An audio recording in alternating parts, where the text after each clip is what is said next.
In the second exercise, as you remember, it has input validation and then calculate the hash. So let's access it.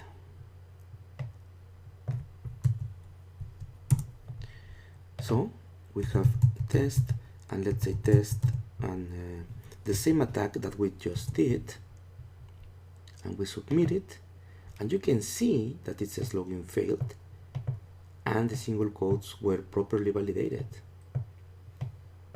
But as you remember, this output can be attacked by the attacker, and they can even try to bypass authentication. So right now I'm going to quickly explain you how the attacker would be able to bypass this authentication, but keep in mind it is just for us to validate whether this is a vulnerability or not. There is something called type conversion in MySQL, and it can be misused by attackers in order to get access to the database without even knowing the password. In this case, in this context, the password, but it can be anything. I'm not going to explain the full attack, which you can find it in the Grey Hat Hacking Book for edition chapter 15. It is out of scope right now for us to explain all the details, but I'm going to tell you just how it works. In the pass field, if you have single quote, any garbage, anything you want, single quote, equal, single quote, any garbage you want, look, whatever, just garbage information, and an equal, if you have this combination of something here in single quotes, equal, something here in single quotes, see what's going to happen. It's going to return the result. I mean, assuming that you know the username, which is obviously a specific scenario for this attack, you don't need to know the password in order to get access. This is because of a type conversion issue in MySQL. As I said, it's fully described in the book. But this scenario can be used by the attacker, and it can try to find a hash that when printed out will contain that specific combination that can help to bypass authentication. So let's see how the attacker would do this. We have a root PHP file, which what it is doing is just basically calculating multiple hashes by iterating through multiple words. And if the content of the hash contains our magic combination, as we described before, then print it out and we might be able to bypass authentication. So let's run our root. We can see that it starts running, and there is something, and eventually it will find kdoot. And here is something very important. There is an exception of the rule. If the garbage is something in the left and something in the right, but in the right side it starts with a number, any number, or like 3 in this case, you can see that it doesn't return any values. Again, I'm not gonna get into the details, but that's the true statement. In our output, we can see that we have garbage, single quote, equal, single quote, and a number 3. That means this kdoot is not going to work for us. We can try it. We can put admin, because we assume that we know the username, and then kdoot. We submit it, and we can say it says login failed, because as I explained, this 3 is screwing the attack. So we can just quickly fix this in our script. And we can say that if the letter is different than kdot, keep running it, otherwise skip it. As long as you find kdot, skip it. We want to discard it. So we run again our root. It's gonna take a little bit longer, and it's gonna go over the k, and eventually it's gonna find another combination, L, J, Y, W. As you can see, this one has garbage, single quote, equal, single quote, and garbage. This looks like what we need. If we enter this into the input field, click submit, you can see that we were able to bypass authentication. That means that this specific issue is vulnerable. We just confirmed that even though there is input validation, the design and implementation of this access control is wrong, because even though we have filters here, the hash is going to allow the attacker to bypass authentication. Then we can now clearly mark this specific scenario and script as vulnerable, and we have all the evidence to show to the developer our true statement. In Normalizer, as we remember, if we try to put something like Linux and I don't know, let's say let me check. It's very useful to check the source code. If we are gonna try to inject something here, it's gonna be in this value. No, sorry, it's not gonna be there. Anyways, it's very important for us to check the source code and the HTML source code to see what we can do. So if we put Linux and then let's say that we say, okay, so let's say script alert 111, and you know, this is the classical test for cross-site scripting. So we do it, we said that we didn't get our pop-up, right? That's our final expected result to confirm it is vulnerable. So we didn't get it. Let's check the source code of the page, and we can see that we have an input validation in place. And actually, it's that specific validation, it can also be treated as output verification validation. So we can see here that less than, greater than, less than, greater than, those were properly filtered and transformed into HTML entities. That means we can see it visually looking good, the same, but behind the scenes, those are not being executed as JavaScript code. Okay, so here is where normalization comes into play. Let me show you. So if we remember when we saw our lab, we have this normalized. So it's time for us to dig more about this thing. So we saw that at this step, everything is properly transformed and we are not able to execute anything. And then at this stage, normalization is doing something. Normalize means this is a specific feature called Unicode normalization. Basically, what that means is this. When you have, let's take this A's as an example.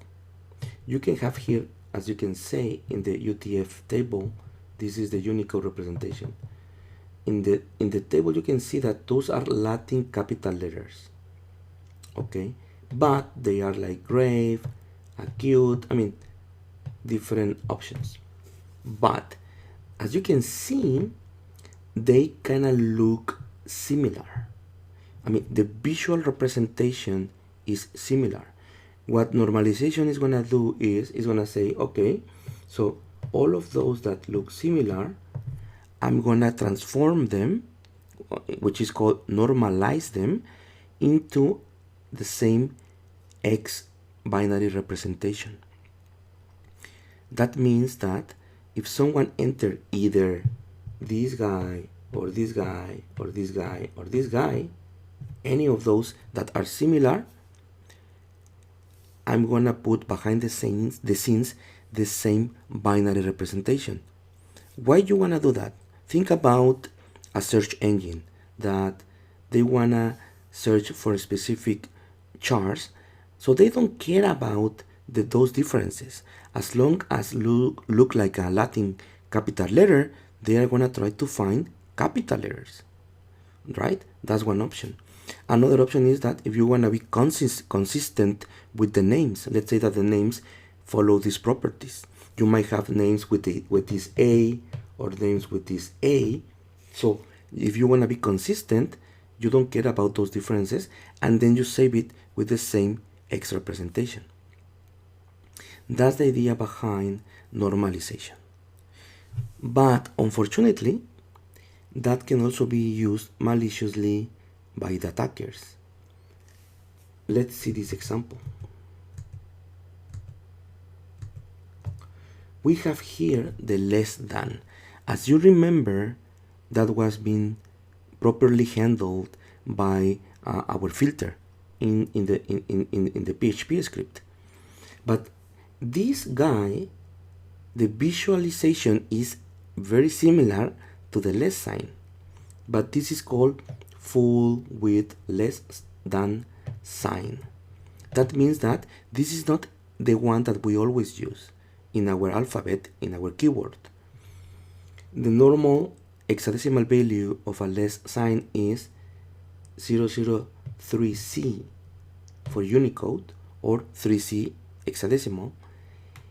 But for this specific one, we can see that the representation is EFBC9C. So let's see what's going to happen if we here in our input insert that specific value. So again, we're going to be using our tamper data in order for us to intercept the request and can be able to inject those specific hexadecimal values. So we click submit, we get this prompt, we say tamper to be able to change the content, and here we're gonna paste our hexadecimal value representing the full width less than sign. We do it this way so that it can be interpreted by the web server. We save this value and then we click OK. I will stop this one. So you can see that in the response we get the less than sign, right? Let's check behind the scenes. It is properly transformed into less than sign. Now, sorry, some mistakes with the browser, but now I get it right. Yeah, now I get it as expected. I was scared, but it is working. So I don't know what happened before, but if we see the HTML source code, we can see in red that it was not transformed with the less than sign as we saw before, right? So that means, if you remember, that means that due to the normalization, we enter, let me just quickly close this, due to the normalization, we enter something that was not understood, and let me explain you this here. What happened is right this. We have here our first layer.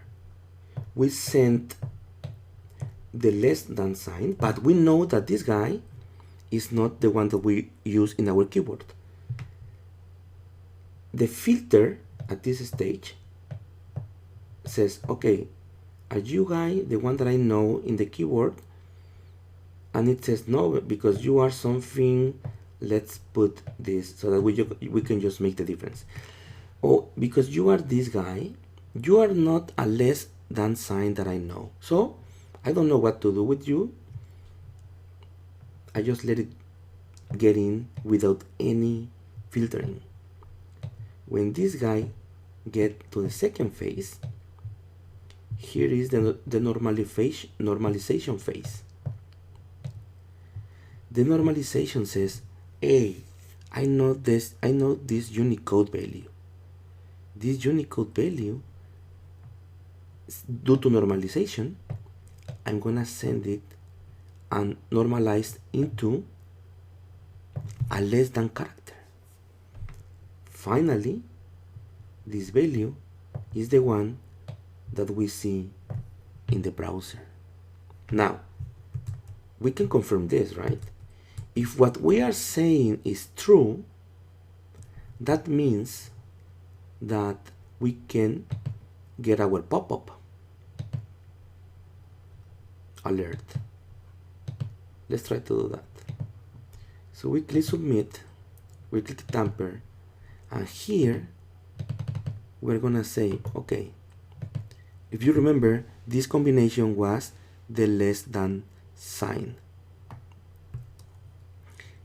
We put it in that way, and then we say script. Then we need to use the greater than sign, but keep in mind that that one is gonna be filtered out, right? So instead of that one, we use the same technique, but instead of 9C at the end, this is 9E. Okay, it is a full width greater than sign. Then we put our alert,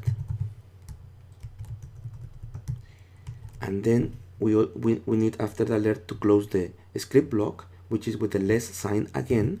That's the less sign, the slash, and finally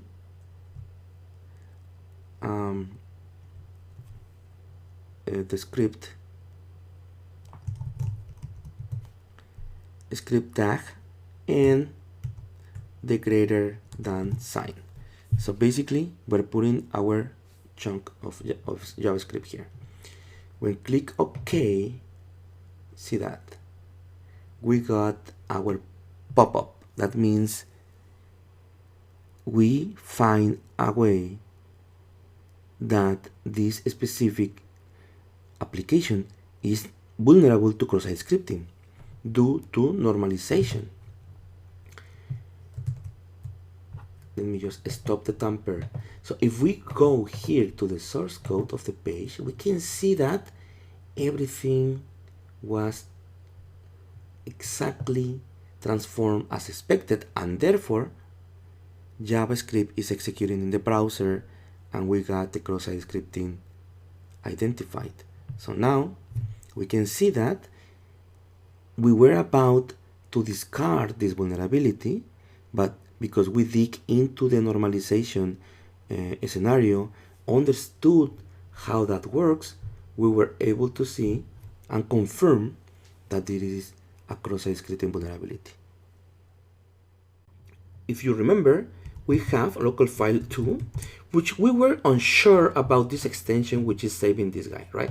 So I was asking you, is this vulnerable? Probably you are thinking about, you know what, this is pretty easy because we can use null bytes injection. Probably you are right. Let's try it.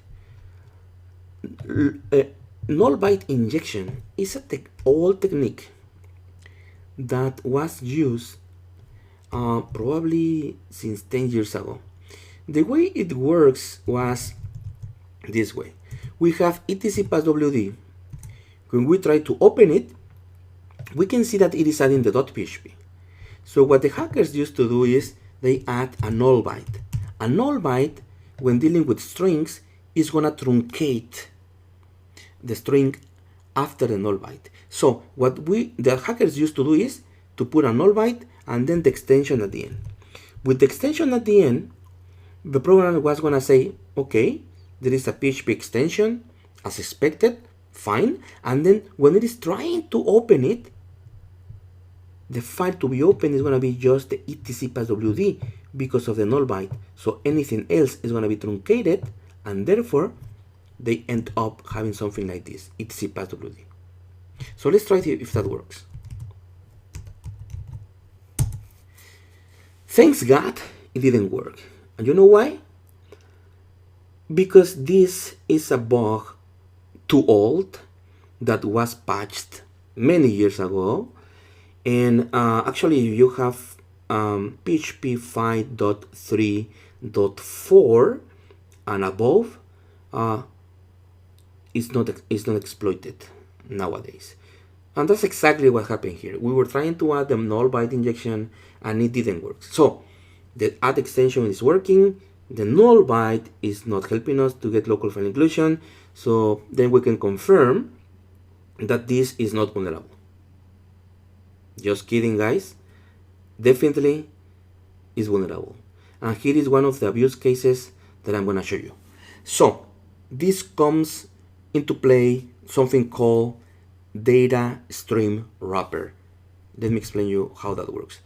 Data stream wrapper is just a way to print a base64 decoded string. That's the end of it. It's like you're gonna call data stream and it's gonna take a base64 encoded string and it's gonna print out the decoded version of it. So let's do an example quickly here so that you can understand more. So I have here a PHP file that it is called data.php, and I'm gonna pass here just any string. Okay, I love you. So basically what I'm doing here is just converting I love you into the 64 version, which is this. Well, I love you looks like, I don't like it, guys. I don't know you. Let's change it. I don't want you guys to think about me in a weird way. Let's say I love cyber security think tank. That's better. Okay. So we have this. So basically here is the version of the 64 and this is the data stream wrapper, and the format. It is data, explain, base64, and the base64 version of I love CSTT. So what it is doing here is when we call this data stream, it's just gonna print the decoded version of the string.